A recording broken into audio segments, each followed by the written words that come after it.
Welcome to stories teller ഭാഗം 38. രാവിലെ തന്നെ ഹോസ്പിറ്റലിലേക്ക് വന്നുകൊണ്ടിരുന്ന നഴ്സുമാരും രോഗികളും എല്ലാം ആ രസകരമായ കാഴ്ച കണ്ട് ചിരിച്ചുകൊണ്ടാണ് ഹോസ്പിറ്റലിനകത്തേക്ക് കയറിപ്പോയത്.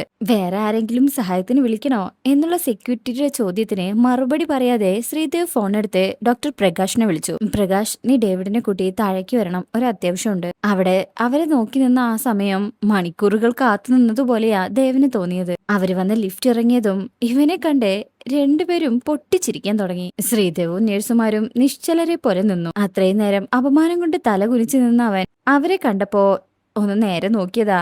ഈ പൊട്ടിച്ചിരി കേട്ടതും അവന് ഭൂമി പിളർന്ന് താഴേക്ക് പോയാ മതിന്നായി. എന്താടാ ഇത്? ചിരി അടക്കി പിടിച്ചുകൊണ്ട് പ്രകാശ് ചോദിച്ചു. അതൊക്കെ പിന്നെ പറയാം, ഇതൊന്ന് പിടിച്ച് സഹായിക്കോ? പിന്നെന്താ, തരൂ സുന്ദരികളെ, നിങ്ങളുടെ കയ്യിലെ കോണ്ടങ്ങൾ എന്നെ ഏൽപ്പിച്ചാലും, ഡേവിഡ് നാടകീയമായി പറഞ്ഞു. നഴ്സുമാരെ ചിരിച്ചുകൊണ്ടത് ഡേവിഡിനും പ്രകാശിനും നൽകി. അപ്പോഴും അവരുടെ ചിരി നിന്നിട്ടുണ്ടായിരുന്നില്ല. എന്നാലും ശ്രീദേവി, നിനക്ക് എങ്ങനെ സാധിക്കുന്നു? പ്രകാശ് കുസൃതി ചിരിയോടെ അവനെ നോക്കി ചോദിച്ചു. അതെ, അതിന്റെ ഗുഡൻസ് നമുക്കും കൂടെ പറഞ്ഞു തന്നേ പറ്റൂ. എങ്ങനെയെന്നും ഈ ഹോട്ട് ടോപ്പിക്കിൽ നിൽക്കാൻ പറ്റുന്നത്?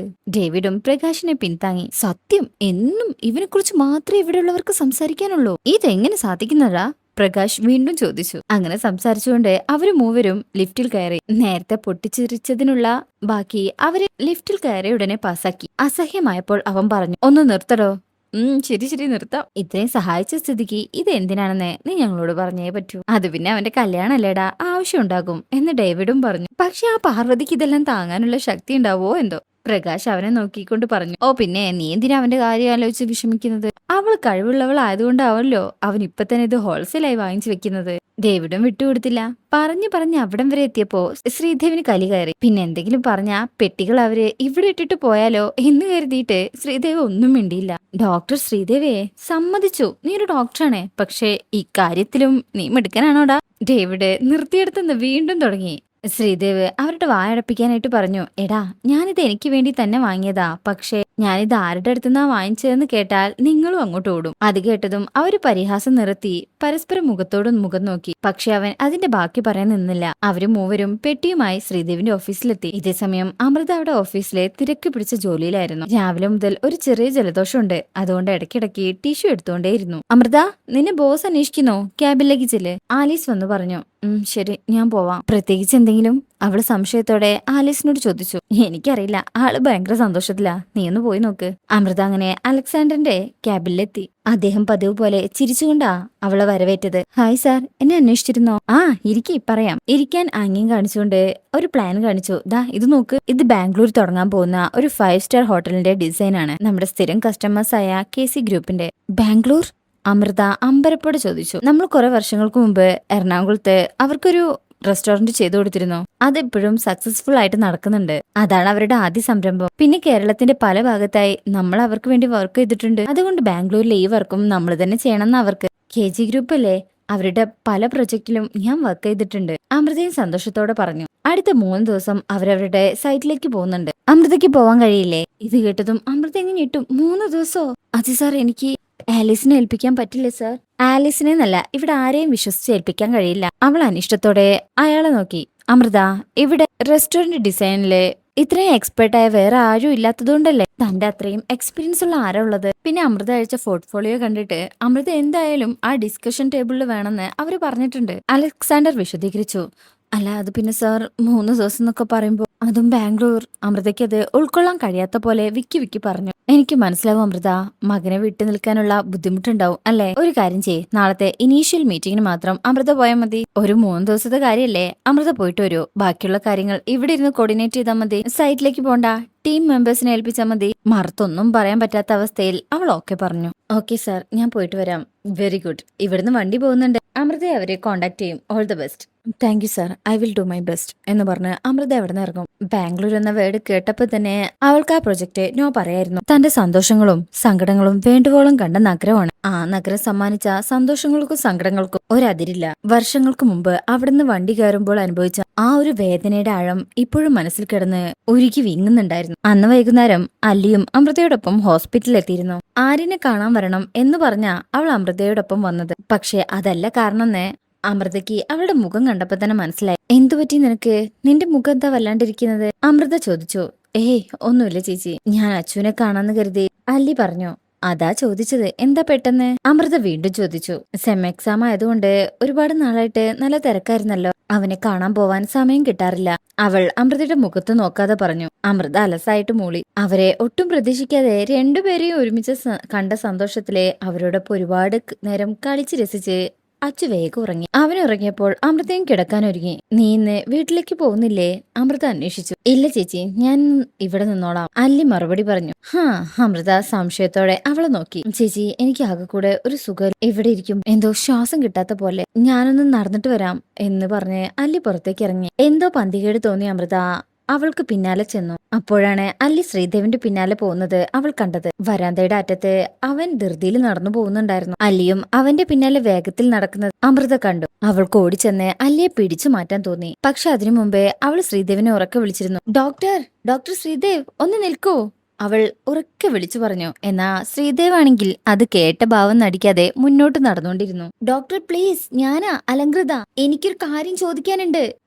പ്ലീസ് ഡോക്ടർ, അല്ലി കെഞ്ചി പറഞ്ഞോണ്ടിരുന്നു. അപ്പോഴും അവൻ നിന്നില്ല. അല്ലിയെ വേഗത്തിൽ ഓടി അവന്റെ മുന്നിൽ ചെന്ന് നിന്നു. ഡോക്ടർ, ഞാൻ എത്ര നേരമായി വിളിക്കുന്നു, എന്താ വിളി കേൾക്കാത്തത്? നിന്നോട് എനിക്കൊന്നും സംസാരിക്കാനില്ലാത്തോണ്ട്, അവൻ അനിഷ്ടം മറച്ചു വെക്കാതെ പറഞ്ഞു. ഞാനൊരു കാര്യം ചോദിക്കാൻ, അവള് പറഞ്ഞ് നിർത്തുമ്പോഴേക്കും ശ്രീദേവ് നടക്കാൻ തുടങ്ങി. പ്ലീസ് ഡോക്ടർ, ഞാനൊരു കാര്യം ചോദിച്ചിട്ട് പോയിക്കോളാം, അവൾ വീണ്ടും കെഞ്ചി. സ്വന്തം അനുജത്തി അവന് മുന്നിൽ കെഞ്ചുന്നത് കണ്ട് അമൃതയ്ക്ക് സഹിക്കാൻ കഴിഞ്ഞില്ല. പക്ഷെ അവരുടെ അടുത്തേക്ക് പോവാനുള്ള മടി കൊണ്ട് അമൃത അവിടെ സൈഡിൽ നിന്നു. ഇതേ സമയം ശ്രീദേവ് പറയും. അലങ്കൃത, എനിക്ക് പറയാനുള്ളതൊക്കെ ഞാൻ പറഞ്ഞു കഴിഞ്ഞു, ഇനി എന്താ?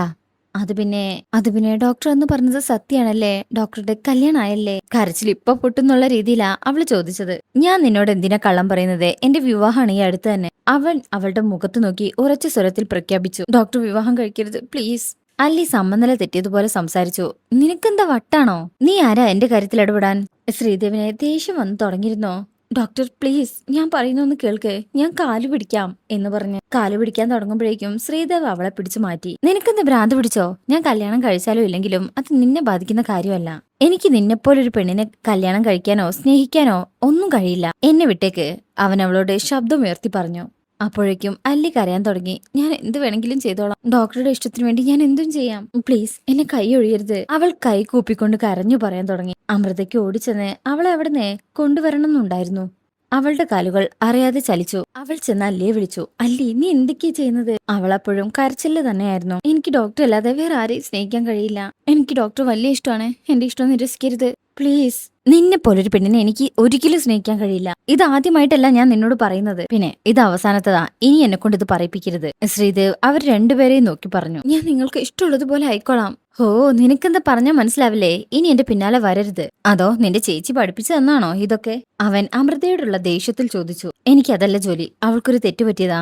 ഇനി ഇങ്ങനെ ഉണ്ടാവില്ല. അമൃത അല്ലിക്ക് വേണ്ടി സംസാരിച്ചു. ഹോ, നിന്റെ ജോലി എന്താണെന്നൊക്കെ എനിക്കറിയാം. നീ നിന്റെ അനിയത്തിയെ വിളിച്ചു പോവാൻ നോക്ക്. അവൻ പുച്ഛഭാവത്തിൽ അവരെ നോക്കി. ആ നിമിഷം അമൃതയ്ക്ക് നിന്നിടത്തുനിന്ന് ഉരുക്കി പോകുന്നത് പോലെ തോന്നി. അല്ലേ, വിഷമിക്കണ്ട. നമ്മൾ സ്നേഹിക്കുന്ന ആൾ നമ്മളെ തിരിച്ച് സ്നേഹിക്കുന്നില്ലെങ്കിൽ അതിന് വലിയ വാല്യൂ ഒന്നുമില്ല. അത് വാശി പിടിച്ച് നേടിയെടുക്കാനും കഴിയില്ല. അമൃത അല്ലിയെ ഉപദേശിച്ചു. ഹോ, വലിയ വലിയ ഫിലോസഫി ഒക്കെ അറിയാലോ. ശ്രീദേവ് അമൃതയെ പരിഹസിക്കാൻ തുടങ്ങി. അമൃതയ്ക്കാണെങ്കിൽ അത് കേൾക്കാനുള്ള താല്പര്യം ഉണ്ടായിരുന്നില്ല, പ്രത്യേകിച്ചും അല്ലി കൂടെയുള്ളപ്പോൾ. അവന്റെ നാക്കിൽ അത്രയും വിഷമുണ്ടെന്ന് അവൾക്കറിയാം. ദേഷ്യം വന്നാൽ എതിരാളിയെ തോൽപ്പിക്കാൻ അവൻ എന്തൊക്കെ പറയുന്നു അവന് പോലും നിശ്ചയമില്ലാത്തതാണ്. അതുകൊണ്ട് അവിടെ നിന്ന് പോകുന്നതാണ് ബുദ്ധിയെന്ന് അവൾക്ക് തോന്നി. വാ അല്ലേ, നമുക്ക് പോവാം എന്ന് പറഞ്ഞ് അമൃത അല്ലിയെ പിന്തിരിപ്പിക്കാൻ തുടങ്ങി. അപ്പോഴും അല്ലി അവന്റെ അടുത്തുനിന്ന് വരാൻ കൂട്ടാക്കിയിരുന്നില്ല. അല്ലി പെട്ടെന്ന് അവന്റെ കയ്യിൽ കയറി പിടിച്ച് വീണ്ടും കെഞ്ചുന്നത് പോലെ പറഞ്ഞു തുടങ്ങി. പ്ലീസ് ഡോക്ടർ, ഞാൻ എന്ത് വേണമെങ്കിലും ചെയ്യാം. അവൾ പറഞ്ഞു മുഴുവിപ്പിക്കുമ്പോഴേക്കും അമൃത അവളുടെ കൈ പിടിച്ച് റൂമിലേക്ക് കൊണ്ടുപോകാൻ തുടങ്ങി. എന്തായാലും പെർഫോമൻസ് കൊള്ളാം. ചേച്ചിക്കും അനുജത്തിക്കും നല്ല തിരക്കഥയ്ക്കും അഭിനയത്തിനൊക്കെയുള്ള അവാർഡ് കിട്ടാൻ ചാൻസ് ഉണ്ട്. ശ്രീദേവ് വീണ്ടും അവരെ നോക്കി പരിഹസിച്ചു. അമൃത അവളെ റൂമിൽ കൊണ്ടുവന്ന് കിടത്തി. അല്ലിക്ക് അന്ന് രാത്രി ഉറങ്ങാൻ കഴിഞ്ഞില്ല. രാത്രി മുഴുവൻ കിടന്ന് കരഞ്ഞ ആ ഒരു ക്ഷീണത്തിൽ അവള് രാവിലെ കിടന്നുറങ്ങുമായിരുന്നു. സൂര്യൻ ഉയർന്നു വരുന്നതേയുള്ളൂ. അമൃത ജനാലയ്ക്കരികിൽ ചെന്ന് കർട്ടൻ മാറ്റി പുറത്തേക്ക് നോക്കി. ആ സൂര്യപ്രകാശം അവളെ വന്ന് തൊട്ടത് മറ്റൊരു വിധത്തിലായിരുന്നു. ശ്രീദേവ് വിവാഹിതനാവാൻ പോകുന്നു. അവളുടെ മിഴികൾ നിറഞ്ഞൊഴുകി. ഹൃദയം വേദന കൊണ്ട് വിങ്ങി പൊട്ടുമെന്ന് തോന്നി. വർഷങ്ങൾക്ക് മുമ്പ് അങ്ങനെയൊന്നും സംഭവിച്ചില്ലായിരുന്നെങ്കിൽ ശ്രീദേവിന്റെ വധു ആവേണ്ടത് താനാണല്ലോ എന്നോർത്തപ്പോൾ അവൾക്ക് കണ്ണീരടക്കാൻ കഴിഞ്ഞില്ല. ഇന്നവൻ മറ്റൊരു പെണ്ണിന്റെ വരനാവാനുള്ള തയ്യാറെടുപ്പിലായിരിക്കും. വർഷങ്ങൾക്ക് മുമ്പുള്ള ആ ഒരൊറ്റ രാത്രി കൊണ്ടാണ് തന്റെ ജീവിതം ഇങ്ങനെ ആയിപ്പോയതെന്നോർത്ത് അവൾ അവിടെ നിന്നു. അവൾ ഉദയസൂര്യനെയും ആര്യനെയും മാറി മാറി നോക്കി. ജീവിതം വെച്ച് നീട്ടുന്ന കൈപ്പേറിയ എന്തിനേയും താങ്ങാനുള്ള മറുമരുന്നാണ് ആര്യനെന്ന് അവളുടെ മനസ്സ് പറഞ്ഞു. അവൾ കണ്ണുനീർ തുടച്ച് അച്ചുവിനെ കെട്ടിപ്പിടിച്ച് ഉമ്മ കൊടുത്തു. അങ്ങനെ ഈ ഭാഗം ഇവിടെ കഴിഞ്ഞിരിക്കുകയാണേ. നെക്സ്റ്റ് ഭാഗത്തിനായിട്ട് വെയിറ്റ് ചെയ്യൂ. ചാനൽ ഇഷ്ടമാകുന്നുണ്ടെങ്കിൽ ലൈക്ക് ചെയ്യുക, സബ്സ്ക്രൈബ് ചെയ്യുക, നിങ്ങളുടെ അഭിപ്രായങ്ങൾ കമന്റ് ചെയ്യുക, ഷെയർ ചെയ്യുക.